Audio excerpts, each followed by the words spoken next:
dan juga ada filsafat-filsafat, ajaran-ajaran gnostik dan begitu mereka Yahudi anggota jemaat, yaitu jemaat Yahudi dan non Yahudi yang percaya kepada Yesus Kristus.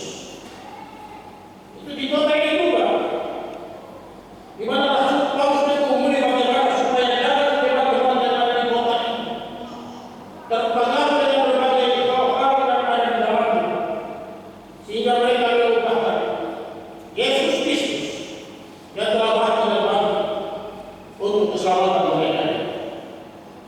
Oleh sebab itu Paulus menggambarkan perubahan-perubahan yang akan terjadi ketika Yesus datang kembali, dan semua kuasa jahat akan ditaklukkan oleh Yesus akan memerintah atas seluruh dunia. Dalam suatu ini, dia coba untuk memperkenalkan siapa itu Yesus. Nama Yesus adalah nama yang sangat spektakuler, nama yang besar, nama yang berkuasa, nama yang menyelamatkan, nama yang memberikan damai sejahtera dan berkat, nama yang membimbing, yang pertama dari sepanjang zaman hidup kita ini.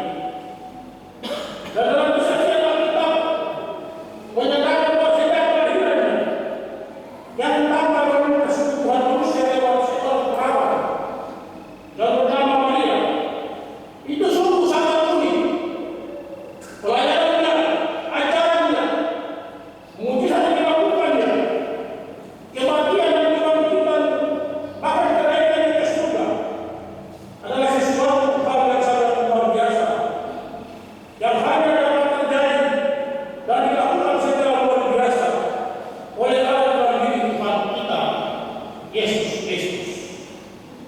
Oleh sebab itu, ada seorang ahli yang berkata, yaitu bernama Khalil Gibran, dalam karya yang besar, dia menulis tentang Yesus dan anak manusia.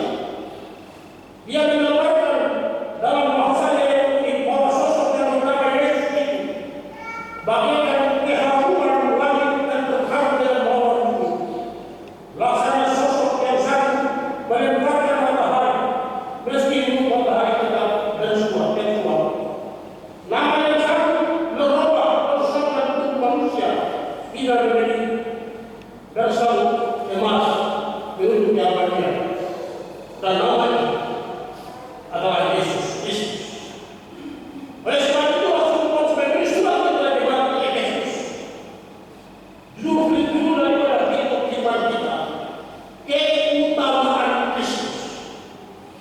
Yesus adalah pusat dari kehidupan kita sebagai orang percaya. Dia adalah Allah kita. Dia yang setia dengan kita dan menyelamatkan kita sebagai manusia. Oleh sebab itu marilah kita ikuti penjelasan firman Tuhan kita ini. Kita khususnya Yohanes 1:15-23 yang menjadi pembacaan kita ini adalah satu buktikan apologia atau pembelaan iman orang percaya. Yang secara umum berarti kita dijebak dengan Injil Kristus daripada ajaran-ajaran yang lain. Yang menyaksikan tentang siapa Yesus berdasarkan sejarah penyelamatan. Bukti iman untuk menyelamatkan iman jemaat manusia. Berhubung adanya ajaran palsu dari para rasul palsu dan pengikut-pengikutnya untuk mengajarkan kebenaran. Dalam bagian ini dibentangkan beberapa fakta tentang Yesus Kristus yang sangat luar biasa. Yang pertama, Yesus sebagai nama yang wujud Allah yang tidak kelihatan. Nama Allah yang tidak kelihatan menandakan bahwa hakikat dan bagian Allah telah dinyatakan dengan sempurna dalam Tuhan kita Yesus Kristus. Di dalam Dia yang tidak kelihatan menjadi kelihatan dan dikenal oleh dunia ini. Yang kedua, dalam bagian firman Tuhan ayat 16 katakan, yang suruh atau yang menjadi utama Yesus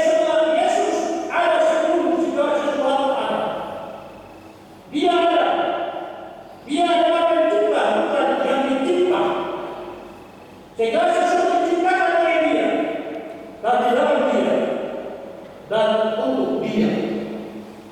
Dalam Yohanes 1 katakan Yesus yang hadir sebagai Logos, firman yang hidup di antara kehidupan manusia. Dan yang ketiga, Yesus adalah jalan pendamaian menuju kepada surga. Dalam ayat 20 sampai 22, Yesus datang ke dalam dunia adalah untuk mendamaikan manusia yang berdosa dengan Allah. Dan pengorbanan Yesus di kayu salib adalah cara Allah untuk menebus manusia dari hukuman karena dosa ini. Sebabnya Yohanes 3:16 berkata, karena begitu besar kasih Allah akan dunia ini, sehingga Ia telah mengaruniakan Anaknya dalam dunia ini, supaya setiap orang yang percaya kepadanya tidak binasa, melainkan beroleh hidup kekal. Dengan cara itu, Allah membuktikan kasih Allah kepada manusia yang berdosa untuk memperoleh keselamatan dalam kasih karunia. Nama Yesus adalah nama yang paling dibenci dan ditakuti oleh setan. Dia adalah Allah sejati yang selalu menjaga dan memelihara anak-anaknya. Dulu kita adalah milik Allah, tetapi kemudian diserahkan untuk menjadi milik setan atau milik iblis dan menjadi milik kita sendiri. Sekarang kita yang jauh dari Allah yang menjadi milik iblis ditebus kembali lewat perdamaian atau diperdamaikan dengan Allah oleh kematian Kristus itu sendiri. Kita dilewati dan diperoleh pengampunan, artinya bahwa dosa yang menghalangi hubungan kita dengan Allah telah dihapus, sehingga untuk datang kepada Allah kita tidak terhalang lagi. Dan status kita menjadi baru, yaitu kita sebagai anak-anak Allah. Itulah penjelasan yang disampaikan oleh Rasul Paulus dalam suratnya kepada jemaat Kolose, tetapi juga kepada kita sekalian sebagai anak-anak Allah. Oleh sebab itu, marilah kita mengikuti arti daripada firman Tuhan ini untuk kehidupan kita sebagai orang-orang percaya. Pertama, Yesus adalah yang terutama dalam hidup kita sebagai orang percaya. Keutamaan Kristus sebagai Allah pencipta, penebus, pendamai adalah kepala dari jemaat atau gereja. Kristus adalah sumber keselamatan yang menolongkan kepada jemaat, kepada kita yang ditinggalkan oleh Allah dalam Yesus Kristus. Dalam penciptaan, kematian dan kebangkitannya yang mendatangkan keselamatan yang pasti bagi semua orang percaya dan beriman kepada Yesus Kristus. Dia lebih penting dari apapun yang ada di dunia ini yang dapat menghalangi pertumbuhan iman kita. Dan kedua, kita tidak bersyukur atas apa yang telah kita terima dan alami dalam hidup kita ini. Karena itu teruslah ada dalam ketaatan, teruslah ada dalam kesetiaan untuk mengejar menemukan firman Tuhan yang akan memperkuat iman kita. Karena iman yang dilakukan timbul daripada pendengaran akan firman, dan iman yang seperti inilah yang akan menjadikan Kristus sebagai yang pertama dan terutama dalam hidup kita.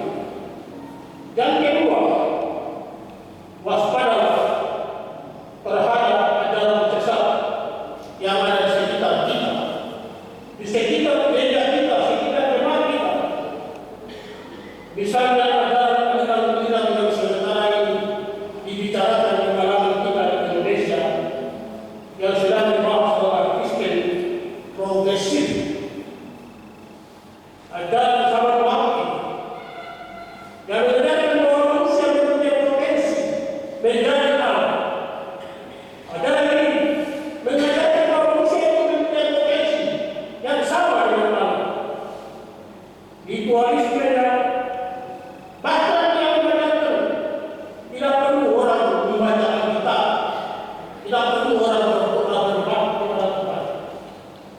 Dan karena kita ini berpotensi sama dengan Allah.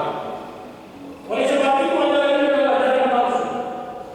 Ajaran yang tidak boleh kita ikuti dalam hidup ini. Bukan saja ajaran itu, tapi juga ajaran-ajaran yang lain yang ada di sekitar kita. Dan tidak mempunyai dogma-dogma yang akan begitu berarti bagi kita sebagai orang-orang percaya. Banyak ajaran yang tidak muncul di mana-mana, tapi kita selalu harus berhati-hati memilah dan memilih mana ajaran kita dengan dogma yang benar di dalam kehidupan kita.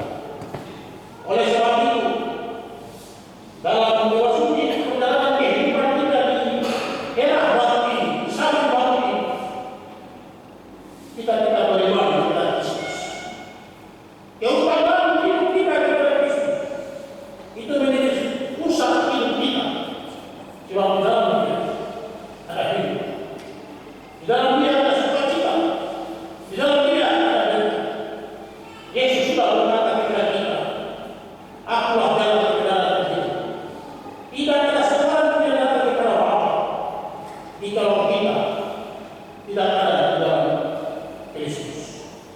Oleh sebab itu, milihlah kebenaran yang benar akan Yesus dan utamakan Yesus di atas segala galanya. Sebab hanya Yesuslah yang dapat menolong, yang dapat mengampuni, yang dapat mengabaikan kita dengan Allah dan dapat mengambil hidup kita yang kekal. Yesuslah yang senantiasa menolong kita. Dia Tuhan kita yang telah mati bangkit bagi kita. Oleh sebab itu, berteguhlah dalam iman. Jangan mudah tergoncang atau tergeser dari iman kita kepada Yesus. Berteguhlah dalam doa dan membaca firman Tuhan. Naikkan pujian dan penyembahan senantiasa kepada Allah agar hidup kerohanian kita semakin dikuatkan dan diteguhkan oleh Yesus Kristus. Yang ketiga, konsekuensi dari keutamaan Yesus Kristus bagi kita yang percaya kepadanya adalah kita harus teguh dan tak tergoncangkan. Kita jangan mau digeser dari harapan hidup Kristus.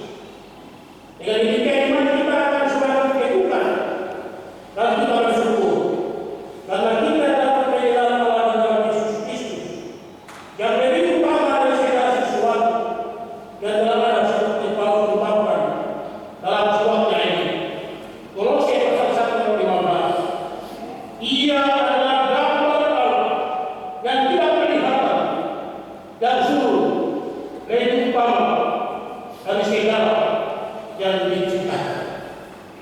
Kepada kasih yang saya kasih dalam Yesus Kristus telah saya sampaikan dalam latar belakang kota Kolose adalah kota yang sangat ramai, di mana semua orang berkepentingan di kota Kolose. Kalau Kolose terletak pada persimpangan perniagaan dunia di Asia Kecil, sehingga banyak pengalaman datang ke sini berbagi.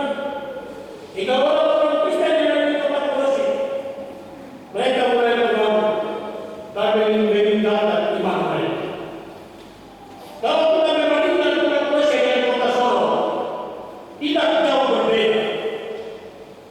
Kota Solo adalah kota pintu masuknya semua hal di dalam kota ini, karena ini merupakan pintu yang di Papua.